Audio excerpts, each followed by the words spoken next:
नमस्कार सभी को। तो देखिए यहाँ पर हम लोग चैप्टर 1 लेके आए हैं क्लास 10th का। और ये जो चैप्टर होगा इसमें हम लोग ये कुछ इंपॉर्टेंट टॉपिक्स को देखेंगे और यही टॉपिक्स जो हैं ये केवल एनसीईआरटी में दिए हैं और इसी से रिलेटेड आपके एग्ज़ाम में क्वेश्चंस आते हैं। चाहे आप किसी भी कॉम्पिटिटिव एग्ज़ाम की तैयारी कर रहे हों या बोर्ड एग्ज़ाम की तैयारी कर रहे हों, इन्हीं टॉपिक्स में से ही आपको हर चीज़ मिलेगी और हम लोग ज़्यादातर आपको वही चीज़ बताने की कोशिश करेंगे जो एग्ज़ाम में आपको सीधे सीधे मिल जाए। तो देखिए पहली चीज़ तो ये होती है कि chemical reactions and equations chapter पढ़ रहे हैं तो पता होना चाहिए केमिकल रिएक्शन होती क्या है। तो देखिए केमिकल, आपको पता है केमिकल कुछ कंपाउंड्स होते हैं, ठीक है, जिनकी कुछ ना कुछ केमिकल प्रॉपर्टीज़ होती है, कुछ ना कुछ फिजिकल प्रॉपर्टीज़ होती है। अब जब दो अलग अलग तरीके के कंपाउंड्स होंगे, ठीक है, या एक ही कंपाउंड है उसमें हमने क्या किया, मान लीजिए हीट दी, इलेक्ट्रिसिटी दी या कुछ भी दिया, तो क्या होता है, एक नया कंपाउंड का फॉर्मेशन होता है।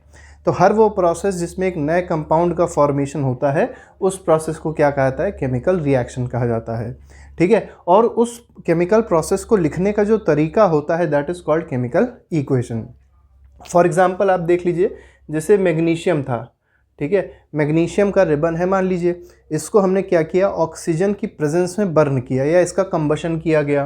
तो जब बर्निंग करते हैं तो इसका मतलब ऑक्सीजन की प्रेजेंस में जब इसकी बर्निंग करी गई, कंबशन किया गया, तो क्या हुआ, इसमें से कुछ वाइट कलर की फ्लेम्स निकलने लग जाती हैं, ठीक है, डैजलिंग वाइट लाइट निकलती है। और वो क्यों निकलती है, क्योंकि फॉर्मेशन हो रहा है किसका, मैग्नीशियम ऑक्साइड का। तो ये क्या है, मैग्नीशियम एक अलग कंपाउंड है, एक अलग एलिमेंट है, ऑक्सीजन अलग एलिमेंट है। ये दोनों अलग अलग एलिमेंट्स थे, दोनों का कॉम्बिनेशन हुआ, हमने क्या किया, हीट किया दोनों को, ठीक है, मतलब ऑक्सीजन की प्रेजेंस में हमने हीटिंग करी मैग्नीशियम की। तो हुआ क्या, एक नया सब्सटेंस फॉर्म हुआ। तो हर वो प्रोसेस जिसमें एक नया सब्सटेंस फॉर्म होता है उसको क्या कहते हैं, केमिकल रिएक्शन कहते हैं, ठीक है। अब बात आती है, जैसे हमने यहाँ पर लिखा है A + B give C + D। अब यहाँ पर A क्या है, पहला केमिकल कंपाउंड, B क्या है, दूसरा केमिकल कंपाउंड, C क्या है, जो केमिकल कंपाउंड फॉर्म हो रहा है वो C है, और D जो दूसरा केमिकल कंपाउंड फॉर्म हो रहा है वो D है, ठीक। अब इसमें दो चीज़ें आपको पहले समझनी जरूरी हैं, क्या कि इनको और इनको कहेंगे क्या। तो याद रखिएगा, जो रिएक्ट करते हैं उनको बोला जाता है रिएक्टेंट, ठीक है। कभी कभी ये भी पूछ लेते हैं कि बताइए इनमें रिएक्टेंट कौन है, इनमें प्रोडक्ट कौन है। और ये जो है ये क्या है, ये है प्रोडक्ट, ठीक। तो रिएक्टेंट क्या है, प्रोडक्ट क्या है, ये चीज़ तो आपको पता चल गई होगी। और ये हम लोग क्या कर रहे हैं, हीट कर रहे हैं, तो हीट के लिए हम लोग एक ट्राइंगल मतलब डेल्टा बना देते हैं, ठीक है। इसके बाद आएंगे, ठीक है, तो ये बात हम लोग ने करी, रिएक्टेंट क्या होता है, प्रोडक्ट क्या होता है। तो यहाँ पर आप देख सकते हैं, अगर मान लीजिए इस रिएक्शन पूछा जाए रिएक्टेंट क्या है, तो आप कह सकते हैं A और B जो है वो रिएक्टेंट है और प्रोडक्ट क्या है, C और D जो है वो प्रोडक्ट हो जाएगा, ठीक है। अब यहाँ पर एक बहुत इंपॉर्टेंट चीज़ आती है कि कोई, पहले तो बैलेंसिंग से पहले एक चीज़ और समझ लेते हैं, कोई भी केमिकल रिएक्शन होती है तो कैसे पता चलता है कि वो केमिकल रिएक्शन हो रही है, ठीक है, मतलब क्या क्या ऑब्जर्वेशन देखने को मिलेंगे। तो पहला तो ऑब्जर्वेशन में बता दिया, नया सब्सटेंस फॉर्म होगा, लेकिन नया सब्सटेंस जो फॉर्म होगा उसकी क्या क्या क्वालिटीज़ होंगी। तो पहली चीज़ होती है चेंज इन कलर हो सकता है, ठीक है, क्या हो सकता है, चेंज इन कलर हो सकता है, कलर में चेंज आए, ठीक है। जैसे मान लीजिए हमने दो चीज़ों को, यहाँ पर मैग्नीशियम था, यहाँ ऑक्सीजन था, दोनों को हमने मान लिया कंबाइन किया, तो जो नया सब्सटेंस फॉर्म हुआ हो सकता है उसका कलर वाइट हो, उसका कलर रेड हो, उसका कलर कुछ और होगा।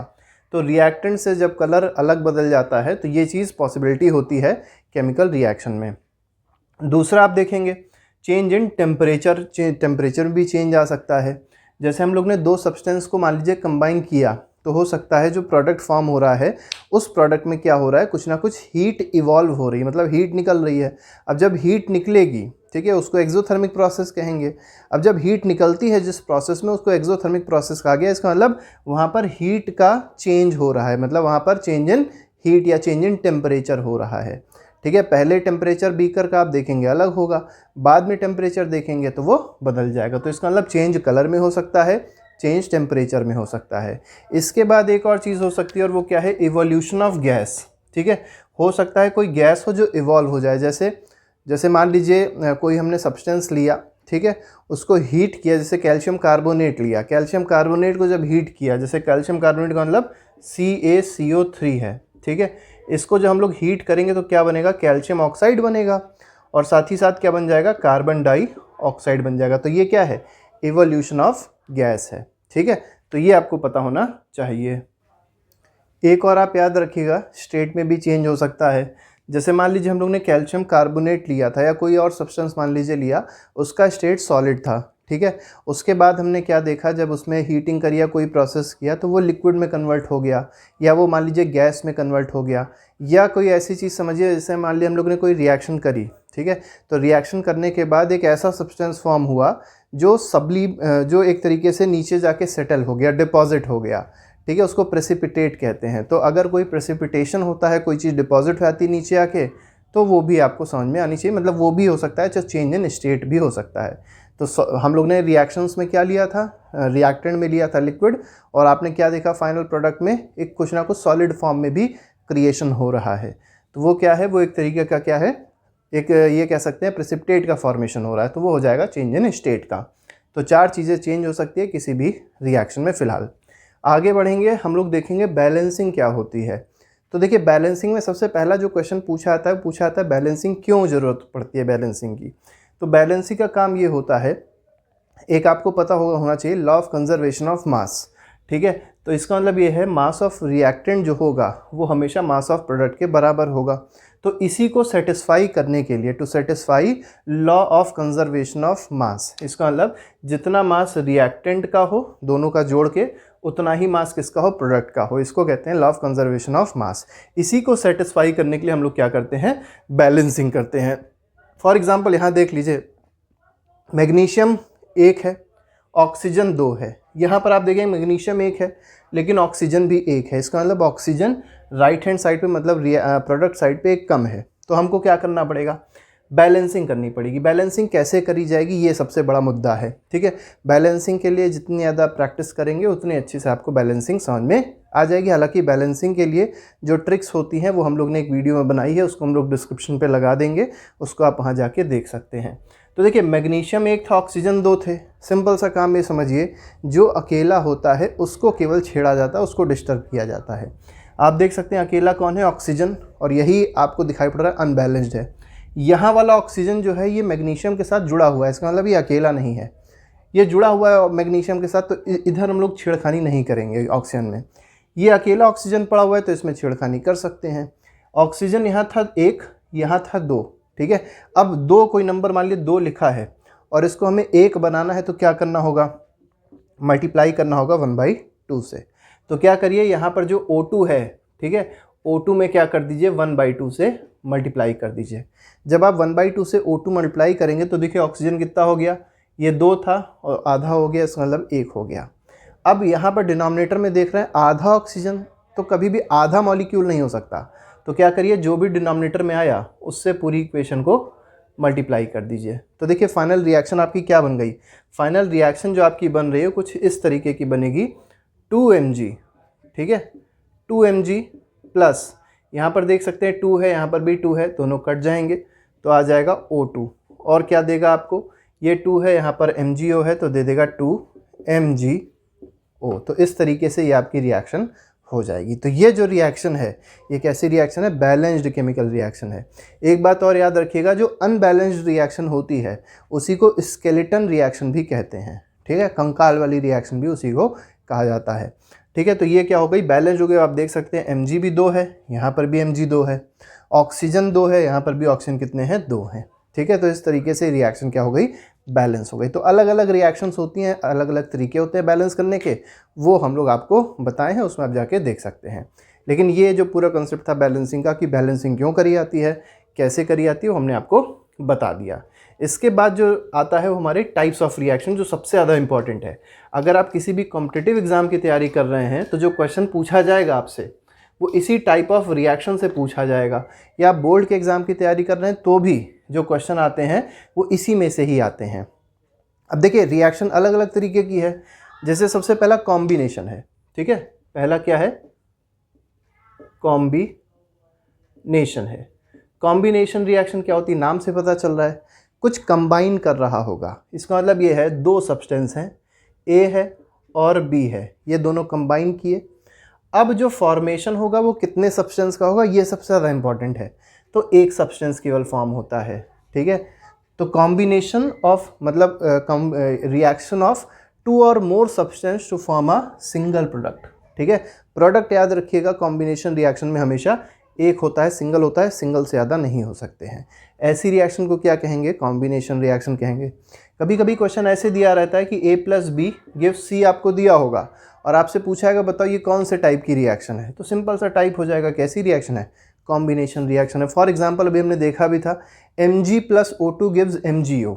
या एक और एग्जांपल देख लेते हैं, कॉपर है, इसकी रिएक्शन मान लीजिए ऑक्सीजन से कर गई तो क्या बन जाएगा? कॉपर ऑक्साइड बन जाएगा। ठीक है, अब ये भी बैलेंस नहीं है, वही सेम तरीका हो जाएगा बैलेंसिंग का, जैसे MgO वाला देखा था वैसे यहाँ पे भी हो जाएगा। ठीक है, तो ये रिएक्शन कैसी है? कॉम्बिनेशन रिएक्शन है। ठीक है, कैसी रिएक्शन हो गई? कॉम्बिनेशन रिएक्शन हो गई। ज़्यादातर कॉम्बिनेशन रिएक्शन क्या होती है? इसमें हीट इवॉल्व होती है, तो ये कैसी होगी? एक्सोथर्मिक होगी। याद रखिएगा, हर वो रिएक्शन जिसमें हीट निकलती है, जिसमें हीट इवॉल्व होती है, उसको क्या कहा जाता है? एक्सोथर्मिक रिएक्शन कहा जाता है। ठीक है, तो कॉम्बिनेशन मतलब दो सब्सटेंस जब जुड़ते हैं तो क्या होता है? एक नया सब्सटेंस फॉर्म होता है और नए सब्सटेंस के साथ साथ क्या होता है? कुछ अमाउंट में एनर्जी भी निकलती है।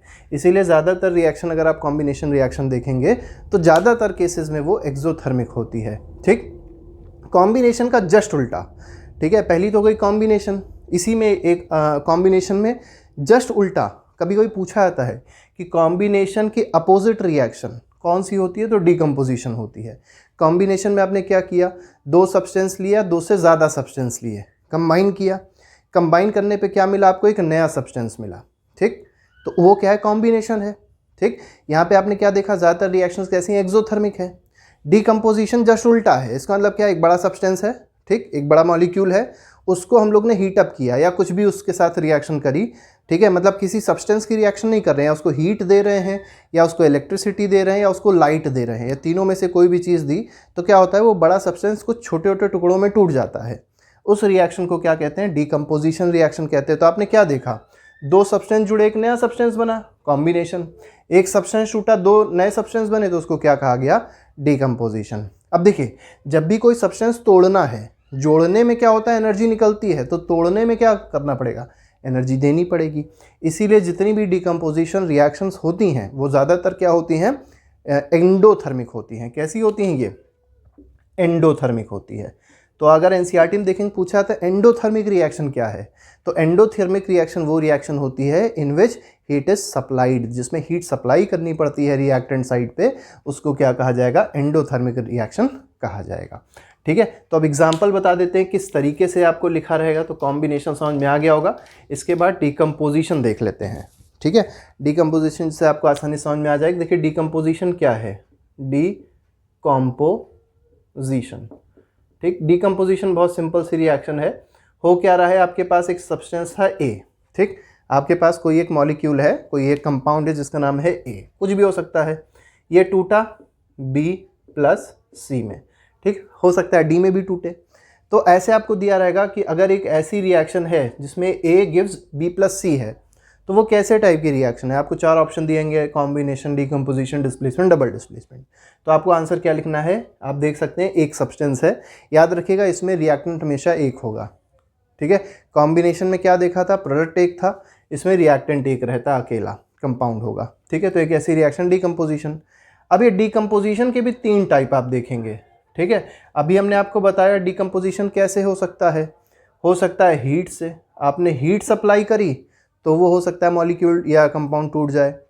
आपने लाइट सप्लाई करी, ठीक है, आपने लाइट प्रोवाइड करी, हो सकता है वो टूट जाए। या तीसरा हो सकता है आपने इलेक्ट्रिसिटी दी। ठीक है, इलेक्ट्रिसिटी से भी कुछ कंपाउंड्स ऐसे होते हैं जो ब्रेकअप कर जाते हैं, ब्रेकडाउन हो जाते हैं। ये तीन तरीके की रिएक्शंस आपने देखने को मिली। हीट से जब टूटेगा, ठीक है, जब हीट से कोई कंपाउंड टूटता है तो जो रिएक्शन होती है उसको बोलते हैं क्या? Thermal decomposition. क्योंकि थर्मल का मतलब क्या होता है? हीट। तो थर्मल डिकम्पोजिशन क्या मतलब क्या होता है? When decomposition of a compound take place in the presence of heat, then that type of reaction is called thermal decomposition. Light के प्रेजेंस में जब ब्रेक डाउन होगा तो उसको क्या कहेंगे? फोटोलिसिस या फोटोलिटिक डिकम्पोजिशन रिएक्शन कहेंगे। इलेक्ट्रिसिटी के प्रेजेंस में जब ब्रेक डाउन होगा, जैसे वाटर का ब्रेक डाउन होता है, उस प्रोसेस को क्या कहते हैं? इलेक्ट्रोलिटिक या इलेक्ट्रोलिसिस कह सकते हैं। जो भी आप समझना समझ लिए, इलेक्ट्रोलिटिक भी कह सकते हैं रिएक्शन, या इलेक्ट्रोलिटिक डिकम्पोजिशन कहिए, वो भी सही है। और इसका एग्जांपल सबसे अच्छा क्या है? इलेक्ट्रोलिसिस। हम आपको तीनों के एग्जांपल बता देते हैं, तीनों के वही एग्जांपल बताएंगे जो आपको एनसीईआरटी में दिए हुए हैं। जैसे थर्मल का सबसे अच्छा एग्जांपल दिया है Fe FeSO4, ठीक है। FeSO4 अगर आप देखेंगे इसकी हीटिंग करी गई है, मतलब इसको हीट दी गई है, तो क्या बन रहा है, Fe2O3 बन रहा है प्लस SO2 बन रहा है और SO3 बन रहा है। अब ये रिएक्शन इंपॉर्टेंट क्यों हो जाती है, ये आपको जानना बहुत ज़्यादा ज़रूरी है, ठीक है। क्योंकि देख सकते हैं FeSO4 है, इसका कलर होता है पेल ग्रीन या ग्रीन कलर का होता है। Fe2O3 बन रहा है आयरन ऑक्साइड, ब्राउन कलर का होता है, रेडिश ब्राउन। SO2 SO3 जो इनका कोई कलर खास नहीं होता है, कलरलेस आप इसको कह सकते हैं।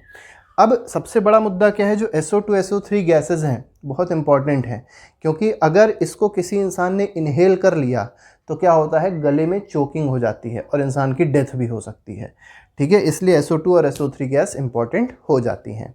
इसी तरीके से आप कुछ और भी रिएक्शंस उसमें देख सकते हैं और आपको मिल जाएगा हीट से रिलेटेड, ठीक है।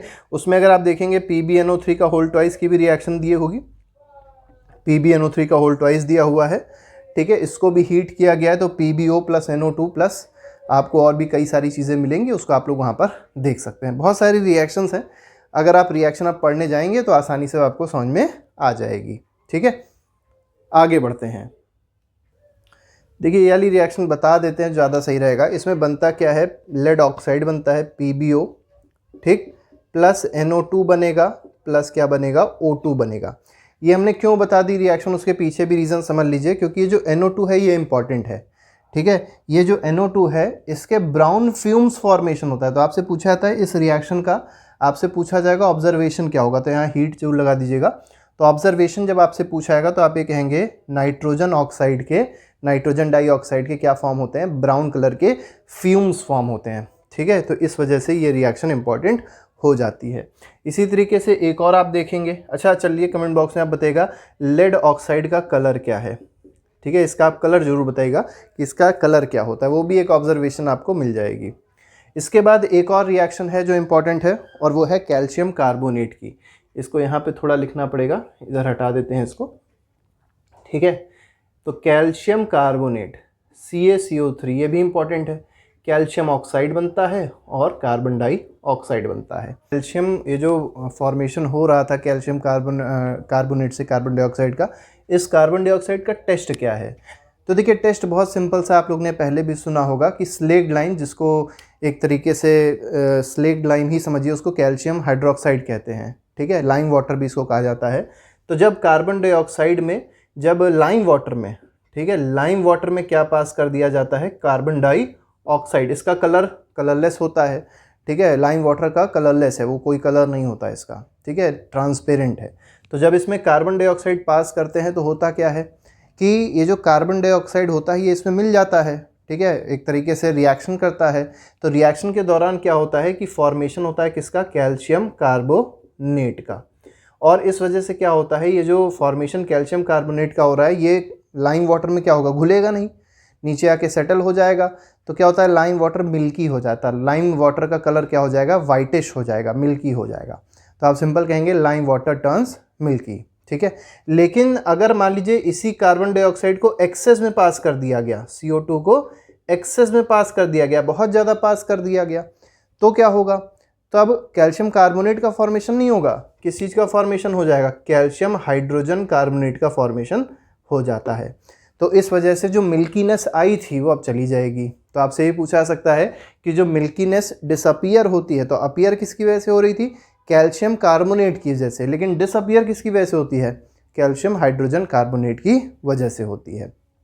अगला आते हैं, तो ये हमने आपको जो रिएक्शंस बताई ये काफ़ी हैं, इससे ज़्यादा आपको एग्ज़ाम में नहीं पूछी जाएगी, क्योंकि NCERT में जितनी चीज़ रहती है उतने को ही घुमा फिरा के पूछा जाता है उसमें, ठीक है। थर्मल हो गया, इसके बाद आते हैं फोटोलिटिक डिकम्पोजिशन रिएक्शन। इसमें देखिए दो रिएक्शन आप मेरे लिए याद रखिएगा, एक सिल्वर क्लोराइड की और दूसरी सिल्वर ब्रोमाइड की। तो AgCl है, ठीक है, इसको हम लोग ने कहाँ रखा, लाइट में रखा। तो जब सिल्वर क्लोराइड को लाइट में रखा जाएगा तो क्या बनेगा, सिल्वर बन जाएगा और क्लोरीन गैस बन जाएगी, ठीक है। तो ये रिएक्शन आपसे पूछा जाएगा, डिकम्पोजिशन ऑफ सिल्वर क्लोराइड कैसी रिएक्शन है, तो डिकम्पोजिशन तो है, या conversion of silver chloride to silver and chlorine कैसी रिएक्शन है, तो डिकम्पोजिशन तो है लेकिन पूरे नंबर नहीं मिलेंगे। कैसा डिकम्पोजिशन है, फोटोलिटिक डिकम्पोजिशन रिएक्शन है, ठीक है। अब यहाँ पर एक बात और याद रखिएगा कि जो सिल्वर क्लोराइड था वो ग्रे कलर में कन्वर्ट होता है। ग्रे कलर किसका होता है? सिल्वर का, ठीक है। तो ये भी पूछा सकता है आपसे, ऐसा क्यों होता है? तो आप ये रिएक्शन लिख के बता देगा, क्योंकि सिल्वर का फॉर्मेशन हो रहा है, इस वजह से जो सिल्वर क्लोराइड था वो किस कलर में कन्वर्ट हो जाएगा? सिल्वर में या ग्रे में कन्वर्ट हो जाएगा। इसी तरीके से AgBr भी याद रखिए, सिल्वर ब्रोमाइड। इसको भी जब लाइट में रखा जाता है तो क्या होता है कि Ag का फॉर्मेशन तो होगा ही होगा, लेकिन ब्रोमीन गैस का भी फॉर्मेशन हो जाएगा, ठीक है।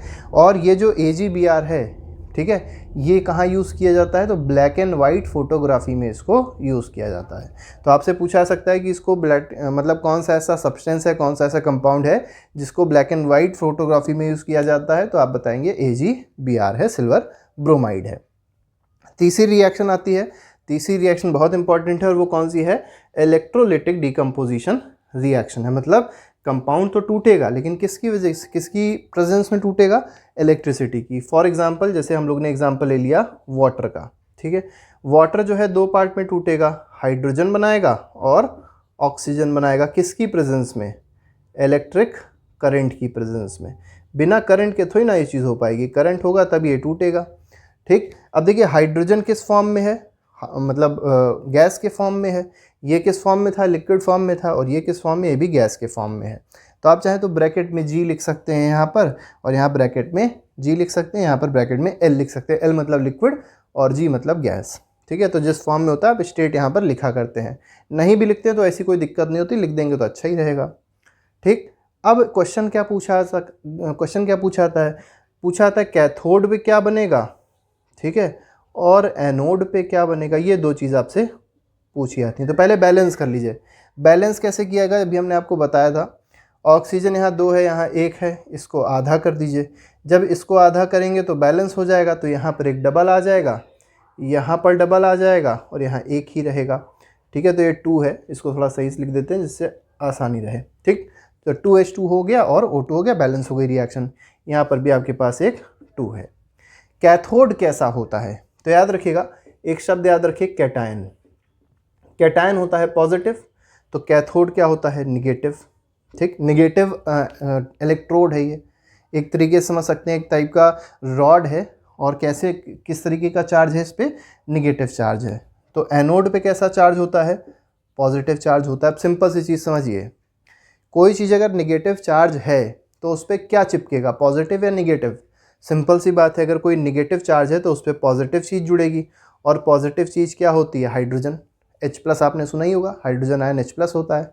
तो ये इलेक्ट्रोपॉजिटिव है, इसलिए यहाँ पे आके जुड़ जाएगा। तो कैथोड पे कौन सी गैस का फॉर्मेशन होगा? हाइड्रोजन गैस का फॉर्मेशन होगा। क्यों होगा आप समझ गए होंगे। एनोड कैसा है? पॉजिटिव, तो इस पर कौन सी चीज़ आके जुड़ेगी? खुद पॉजिटिव है तो इस पर निगेटिव चीज़ जुड़ेगी ना, क्यों? निगेटिव क्या होता है? ऑक्सीजन। तो ऑक्सीजन इस पर आके जुड़ जाएगा, ठीक है। तो एनोड पे क्या आ गया? ऑक्सीजन आ गया। अब अगला क्वेश्चन क्या बनता है? अब देखिए, जुड़ने का मतलब ये है, बबल्स आपको देखने को मिलेंगे। जैसे मान लीजिए ये आपका कैथोड है, तो इस पे आपको छोटे छोटे से बबल्स चिपके हुए दिखाई पड़ेंगे जब ये रिएक्शन होती है, ठीक। अब यहाँ पर एक चीज़ और आपको देखने को मिलेगी, क्या? कि जो कैथोड पे नंबर ऑफ बबल्स देखने को मिलेंगे, ठीक है, वो दोगुने होंगे किससे? एनोड के बबल्स से। पता चल गया होगा क्यों? क्योंकि आप रिएक्शन में देख सकते हैं, जब रिएक्शन हो रही है तो 2 हाइड्रोजन का फॉर्मेशन हो रहा है और 1 ऑक्सीजन का फॉर्मेशन हो रहा है। इसका मतलब जितनी भी हाइड्रोजन और जितने भी वाटर के मॉलिक्यूल्स के साथ इलेक्ट्रिसिटी कंबाइन करेगी या रिएक्ट करेगी, तो उस पर क्या होगा? 2 हाइड्रोजन का मॉलिक्यूल बनाएगी और 1 ऑक्सीजन का मॉलिक्यूल बनाएगी। इसका मतलब ऑक्सीजन का डबल बनाएगी। तो ऑक्सीजन कहाँ जा रहा था? एनोड पे। तो एनोड पे मान लीजिए आपने काउंट किया कि नंबर ऑफ बबल्स हैं 10, तो कैथोड पे कितने हो जाएंगे? तो कैथोड पे डबल होंगे ना, क्योंकि हाइड्रोजन के हैं तो 20 हो जाएंगे। यहाँ होते 30 तो यहाँ होते 60। तो इस तरीके से ये भी क्वेश्चन आपसे पूछा जाता है। तो अगर आपको ये रिएक्शन समझ में आ गई तो आपको सारे क्वेश्चन आसानी से आप कर ले जाएंगे। तो इस तरीके से हम लोग ने डिस्कस किया। इसके बाद अगले वीडियो में हम लोग डिस्कस करेंगे displacement, double displacement, redox, corrosion और रस्टिंग, ठीक है। रैंसिडिटी भी डिस्कस कर लेंगे, इसी का ही पार्ट है। तो अभी के लिए इतना ही। Thank you very much, good bye, जय हिंद।